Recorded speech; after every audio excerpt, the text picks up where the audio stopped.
Hello friends, आज हम लोग बात करेंगे ब्लड ग्रुप कैसे हमारे डिसाइड होते हैं उसके बारे में। जैसे कि मैंने लास्ट वीडियो में आपको एबीओ ब्लड ग्रुपिंग के बारे में बताया था, इस वीडियो में हम लोग आरएच ग्रुपिंग के बेस पे हम लोग डिवाइड करेंगे, right.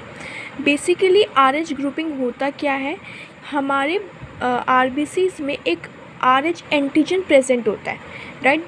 Rh antigen similar to one present in the rhesus monkey is also observed on the surface of RBC of majority of humans। यानी कि जो ये Rh एंटीजन था ये पहले जब डिस्कवर हुआ था तो ये rhesus monkey में प्रेजेंट होते थे, बट ये देखा गया, ये डिस्कवर किया गया कि जो मेजॉरिटी ऑफ ह्यूमंस होते थे या बहुत सारे लोग होते थे जिसमें ये सेम एंटीजन्स जो हैं वो प्रेजेंट होते थे, इसलिए इसको हमने आरएच एंटीजन बोला, जो कि डिराइव हुआ रीसस मंकी से, राइट। रीसस से हमने आरएच लिया और साथ में इसको हमने एंटीजन बोला। जो लोग आरएच पॉजिटिव होते हैं, मतलब जो कैरी करते हैं आरएच एंटीजन को उनके आरबीसी के ऊपर, वो जो होते हैं वो आरएच पॉजिटिव होते हैं। मान लिए कि ये हमारा एक आरबीसी है, इसके ऊपर हमारा ये आरएच एंटीजन जो है वो प्रेजेंट है, तो ये जो इंडिविजुअल्स होंगे जिनके ये आरबीसी के सेल्स होंगे वो हमारे आरएच पॉजिटिव होंगे, राइट। अब अगर हम बात करें आरएच नेगेटिव की, तो वो कौन होते हैं, ये वो होते हैं जिनमें आरएच एंटीजन एब्सेंट होते हैं, यानी कि इनके आरबीसी के ऊपर जो ये आरएच एंटीजन है वो नहीं होंगे, तो ये क्या हो जाएंगे, हमारे आरएच नेगेटिव। आई होप आपको ये सब समझ में आ रहा होगा। So before blood transfusion RH group should be checked. किसी भी ब्लड ट्रांसफ्यूजन से पहले, जैसे कि मैंने आपको लास्ट वीडियो में बताया था कि हमारे ब्लड ग्रुप चेक होते हैं, राइट।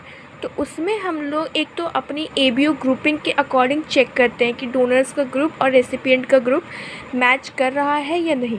साथ में हमें ये आरएच ग्रुपिंग भी करनी होती है, जिसमें हम लोग चेक करते हैं कि जो डोनर का ग्रुप है और रेसिपिएंट का ग्रुप है उस दोनों में आरएच एंटीजन प्रेजेंट है या एब्सेंट है।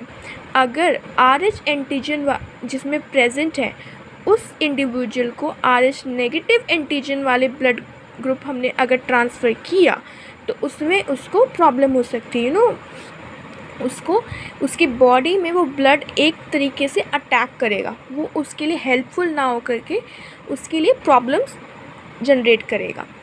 अब देखिए, एक ऐसा ही केस जो है वो डिस्कवर किया गया था जिसमें उन्होंने बताया कि एक मदर थी जो कि आरएच नेगेटिव थी, और जब उनका फीटस था, फर्स्ट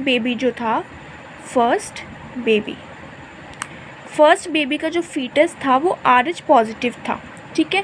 तो क्या हुआ, during first pregnancy because the two blood are separated by placenta, तो उसमें कोई दिक्कत नहीं, मतलब कि जो बेबी का था और जो मदर का था वो डिवाइडेड होता है, मतलब प्लेसेंटा से कवर्ड होता है, तो दोनों का ब्लड मिक्स नहीं हुआ।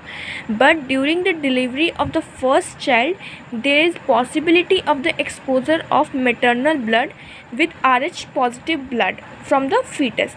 बट जब डिलीवरी होने का टाइम आया तब ऐसा चांसेस है, ऐसा हो सकता है कि जो बेबी का ब्लड है वो मदर के ब्लड से कांटेक्ट में आ जाए, यानी कि RH negative blood RH positive blood के कांटेक्ट में आ जाएगी।